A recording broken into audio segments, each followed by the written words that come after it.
মুশকিলটা অন্য জায়গায়। শিয়াল কাঁকড়া ধরে কি করে জানেন তো? কাঁকড়ার গর্তে লেজ ঢুকিয়ে দেয়। কাঁকড়া যখন সেই লেজটা কামড়ায় তখন লেজটাকে টান দিয়ে তোলে বড়শিতে মাছ ধরার মতন ধরে, তারপর সেই কাঁকড়াটাকে খায়। একবার এক শিয়াল গর্তের মধ্যে লেজ ঢুকিয়ে কাঁকড়া ধরতে নিয়েছে, আর কাঁকড়া এমন ভাবে লেজ কামড়ে দিয়েছে যে লেজটাই কেটে পড়ে গেছে।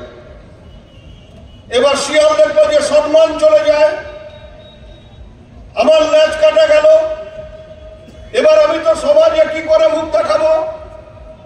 তাই সে চেষ্টা করতে শুরু করলো যাতে বাকি শিয়ালদেরও লেজ কাটা যায়। তাহলে বাকি শিয়ালদের লেজ কাটা হলে সব শিয়ালের লেজ কাটা, সমাজে সবাই সমান। তাই 19-এ যাদের লেজ কাটা গেল, 21-এ যাদের লেজ কাটা গেল, তারা মনে করলেন 24-এও লেজ কাটা যাবে, আমরা সমাজে সবাই সমান হয়ে যাব। যখন দেখলেন 24-এ লেজ কাটা গেল না, জেলা সভাপতির লেজ টনটনা হলো, তখন কেউ কেউ ভাবছেন 26-এ লেজটা কেটে দিতে হবে। 26-এ লেজ কাটার জন্য যারা তৈরি হচ্ছেন তাদের সব রকম চক্রান্তকে ব্যর্থ করে, ঘরে বাইরে লড়াই করে আগামী দিনে 9 আসনে আমাদের জয়ী হতে হবে। সেটা হবে কি হবে না আপনারা বলেন? সবাই মিলে শপথ নিতে হবে যে লড়াই আমাদের ওই সাম্প্রদায়িক শক্তির বিরুদ্ধে লড়াই। আমাদের কোন জাত শত্রুর বিরুদ্ধে লড়াই নয়। যারা মানুষে মানুষে বিভেদ সৃষ্টি করতে চায়, যারা ধর্মের নামে মানুষে মানুষে ভেদাভেদ সৃষ্টি করতে চায়, যারা ঠিক করে দিতে চায় মানুষ কি খাবে, আমিষ খাবে না নিরামিষ খাবে, আমিষ খেলে মাছ খাবে না মাংস খাবে, আর মাংস খেলে কিসের মাংস খাবে সেটা যদি দেশের প্রধানমন্ত্রী ঠিক করে দিতে চায়, সেটা যদি দেশের স্বরাষ্ট্রমন্ত্রী ঠিক করে দিতে চায়, তাহলে আমরা যারা স্বাধীন দেশের নাগরিক, যারা গণতান্ত্রিক দেশের নাগরিক, আমাদের স্বাধীনতা ক্ষুণ্ণ হয়ে যায়। আমি মাংস খাই, নিজের পকেটের পয়সায় মাংস খাই, নিজের রুচি অনুযায়ী মাংস খাই, নিজের ধর্ম যে অনুমোদন দেয় সেই অনুমোদন অনুযায়ী মাংস খাই। আমি কারো বাবার টাকায় মাংস খাই না যে কে ঠিক করে দেবে আমি কিসের মাংস খাবো আর কিসের মাংস খাবো। যারা এগুলো করে তারা ধর্মের নামে মানুষে মানুষে বিভাজন সৃষ্টি করবার চেষ্টা করে। লড়াই তো তার বিরুদ্ধে, লড়াই আমার হিপির বিরুদ্ধে নয়, লড়াই আমার জগদীশের বিরুদ্ধে নয়। জগদীশের বিরুদ্ধে যদি কোনো কথা বলার থাকে, হিপির বিরুদ্ধে যদি কোনো কথা বলার থাকে, ওই হিপির আমলেই এই প্রথম কুচবিহারে জেলা পার্টি অফিস তৈরি হয়েছে। সেই পার্টি অফিসে কনফারেন্স রুম আছে, সেখানে বসে প্রয়োজন হিপিকে তুলোধনা করব যে তুমি সঠিক কাজ করছো না, তুমি সবার সাথে আলোচনা করছো না, তুমি নিজের ইচ্ছে মতো দল চালাচ্ছ। সেগুলো বলার জন্য ঘর আছে, সেগুলো বলার জন্য আমার শুক্তাবাড়ি বাজারটা যথাযথ জায়গা না, সেটা বলার জন্য কষারিঘাটের বাজারটা যথাযথ জায়গা না, সেটা বলার জন্য কদমতলা বাজার যথাযথ জায়গা না। সবকিছুর একটা নির্দিষ্ট জায়গা আছে, সেই জায়গায় দাঁড়িয়ে সেই কথাগুলো বলতে হয়। লড়াই করব বিজেপির বিরুদ্ধে,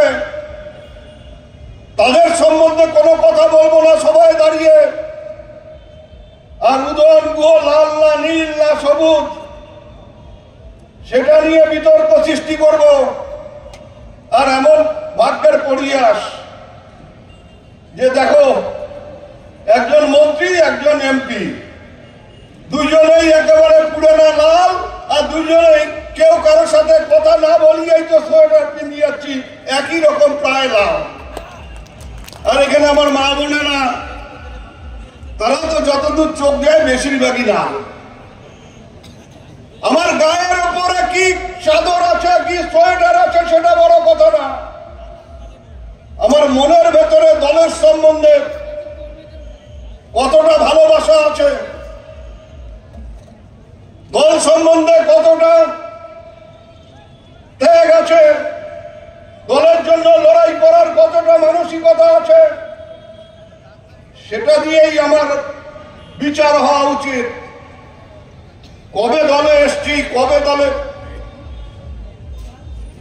আমার ছেলে স্বাভাবিকভাবেই আমার চাইতে অনেক ছোট হবে, কিন্তু ছেলের বুদ্ধি, ছেলের চিন্তা ভাবনা, এখন আমার ছেলে আমি যা চাকরি করতাম তার চাইতে কয়েক গুণ ভালো চাকরি করে। তা বলে কি আমি বলবো যে ছেলেটা কিছুই জানে না, ও আমার অনেক পরে জন্মিয়েছে? বরঞ্চ এটা বলতে হবে ছেলেরা বাবার চাইতে একটু বেশি দূরে দেখে, কারণ ছেলে বেশিরভাগ সময় বাবার কাঁধের উপর চেপে বসেছে। বাবা যত দূর দেখেছে, ছেলে আর একটু উঁচুর থেকে বেশি দূর দেখেছে। এগুলোকে বুঝে নিয়ে যদি সঠিকভাবে চলি, দলটা শক্তিশালী হবে, শত্রুকে সঠিকভাবে বেছে নিতে পারবো, আর লড়াইটাও জোরদার করতে পারবো। এই যে মা বোনেরা আছেন, আপনারা আপনাদের এগিয়ে আসতে হবে নিজেদের স্বার্থে, পরিবারের স্বার্থে, সমাজের স্বার্থে। লক্ষ্মীর ভান্ডার যেদিন ঘোষণা হয়েছিল, মুখ্যমন্ত্রী বলেছিলেন লক্ষ্মীর ভান্ডার দেব, অনেকে বিশ্বাস করেননি যেটা হয় নাকি। সেদিন মুখ্যমন্ত্রী বলেছিলেন যে পরিবারে একজন করে মহিলাকে লক্ষ্মীর ভান্ডারের টাকা দেব, কিন্তু যখন আইনটা করতে গেলেন দেখলেন একই পরিবারে 3 জন 4 জন মহিলা, একজনকে যদি লক্ষ্মীর ভান্ডারের টাকা দেওয়া হয় তাহলে 4 বউয়ে কাজিয়ে লাগবে। বললেন 25 থেকে 60 বছর বয়স, যথাযথভাবে দরখাস্ত করলেন, এবং তিনি যদি চাকরি না করেন, তিনি যদি অন্য কোনো ভাতা না পান, তিনি লক্ষ্মীর ভান্ডারের টাকা পাবেন। প্রত্যেকটা মহিলা পাচ্ছেন। শুধু পাওয়া না, প্রথমে 500 টাকা আর 1000 টাকা।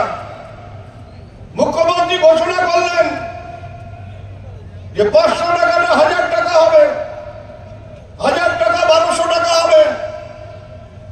আমাদের এই জেলায়, আমাদের এই কুচবিহারে 19 এপ্রিল ভোট হলো, 24 সালের 19 এপ্রিল ভোট হলো। 5ই এপ্রিল প্রত্যেকের অ্যাকাউন্টে 500 টাকার জায়গায় 1000 টাকা ঢুকলো, 1000 টাকার জায়গায় 1200 টাকা ঢুকলো। কিন্তু দুঃখটা কোথায় মা বোনেরা জানেন? যাদের 500 থেকে 1000 হলো, যাদের 1000 থেকে 1200 হলো, তাদের মধ্যে অনেকে বাড়তি টাকা নিয়ে ভোটের দিন ভাবলেন এতদিন তো হাঁটিয়ে ভোট দিতে গেছি, এলাই আমার কাছে লক্ষ্মীর ভান্ডারের টাকা আছে, হাঁটিয়ে আর কেন ভোট দিতে যাই, টোটো চাপিয়ে ভোট দিতে গেলেন। লক্ষ্মীর ভান্ডারের টাকা নিয়ে টোটো চাপিয়ে ভোট দিতে গেলেন, কিন্তু ভোটটা দিয়ে জোড়া ফুলে না দিয়ে পদ্ম ফুলে দিলেন। এটা কি ঠিক করলেন? এটা কি উচিত কাজ হলো? একবার নিজের বিবেকের কাছে প্রশ্ন করবেন। এই